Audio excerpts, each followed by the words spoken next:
Today we celebrate the feast of Saints Pope Cornelius and Cyprian. Since we did Cyprian the other day, we'll stick to Cornelius today, who was the Bishop of Rome from 251 until his martyrdom in 253. He obviously was Pope during a period of persecution, while the schism occurred over how repentant church members who had practiced pagan sacrifices to protect themselves could be readmitted to the church.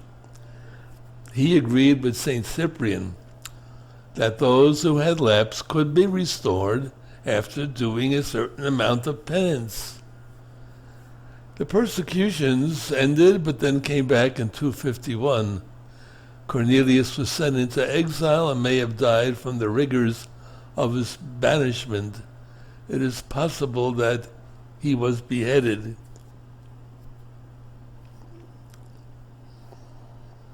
Some of his relics were taken to Germany during the Middle Ages, and his head was claimed by the Cornelius Abbey near Aachen. He was also a patron saint of lovers in the Rhineland. A legend associated with Cornelius tells of a young artist who was commissioned to decorate the Cornelius Kapelle in the Seligen quarter of Neuss. The daughter of a local townsman fell in love with the artist, but her father forbade the marriage, remarking that he could only consent if the Pope did as well. Miraculously, the statue of Cornelius leaned forward from the altar and blessed the pair, and the two lovers were thus married. Sounds like another one of those legendi. You know that legend in Latin means something that ought to be read and not necessarily believed.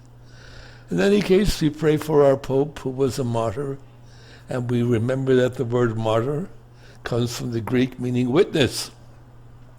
So to honor Pope Cornelius and his buddy Saint Cyprian, we will be witnesses. And if we have to be witnesses and give it all, then we will also be martyrs and witnesses in the true sense of the word. God bless you.